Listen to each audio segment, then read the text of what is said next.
ମହାଭାରତ ଯୁଦ୍ଧ ପରେ ଯେତେବେଳେ ପାଣ୍ଡବମାନେ ଶ୍ରୀକୃଷ୍ଣଙ୍କର ଅନ୍ତିମ ସଂସ୍କାର ଦ୍ୱାରିକାରେ କଲେ, ସମସ୍ତ ଶରୀର ନିଆଁରେ ପୋଡ଼ିଗଲା, ମାତ୍ର ତାଙ୍କର ହୃଦୟ ଜଳିଲା ନାହିଁ, ବରଂ ଗୋଟିଏ ଦିବ୍ୟ ଉଜ୍ଜ୍ୱଳତା ସହ ସ୍ପନ୍ଦନ ହୋଇ ଚାଲିଲା।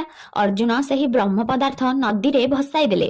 ବହୁତ ସମୟ ଭାସିବା ପରେ ତାହା ଓଡ଼ିଶାର ସମୁଦ୍ର କୂଳରେ ଆସି ଲାଗିଲା, ଯେଉଁଠାରେ ସ୍ଥାନୀୟ ଶବର ଜନଜାତିର ମୁଖିଆ ବିଶ୍ୱାବସୁ ତାକୁ ପାଇଲେ। ସେ ଜାଣିଲେ ଏହା କୌଣସି ସାଧାରଣ ବସ୍ତୁ ନୁହେଁ, ବରଂ ଶ୍ରୀକୃଷ୍ଣଙ୍କର ଦିବ୍ୟ ରୂପ ଅଟେ। ସେ ଏହାକୁ ନୀଳମାଧବ ରୂପରେ ପୂଜା କରିବା ଆରମ୍ଭ କରିଦେଲେ। ଏହି ସମୟରେ ରାଜା ଇନ୍ଦ୍ରଦ୍ୟୁମ୍ନ, ଯିଏ ଭଗବାନ ବିଷ୍ଣୁଙ୍କର ପରମ ଭକ୍ତ ଥିଲେ, ଗୋଟିଏ ସ୍ୱପ୍ନରେ ଶ୍ରୀହରିଙ୍କର ଆଦେଶ ପାଇଲେ। ତାଙ୍କୁ ଆଦେଶ ମିଳିଲା, ସେହି ଦିବ୍ୟ ସ୍ୱରୂପକୁ ଖୋଜ ଓ ଏକ ମନ୍ଦିର ପ୍ରସ୍ତୁତ କର। ରାଜା ନିଜର ବ୍ରାହ୍ମଣ ପୂଜାରୀ ବିଦ୍ୟାପତିଙ୍କୁ ନୀଳାଚଳ ପର୍ବତ ପଠାଇଲେ। ବିଦ୍ୟାପତି ଜାଣିପାରିଲେ ବିଶ୍ୱାବସୁ ନୀଳମାଧବଙ୍କୁ ଗୋଟିଏ ଗୁମ୍ଫାରେ ଲୁଚାଇ ପୂଜା କରୁଛନ୍ତି। ଏହି ଆଦେଶରେ ଆରମ୍ଭ ହେଲା ଜଗନ୍ନାଥ ମନ୍ଦିରର ପ୍ରସ୍ତୁତି।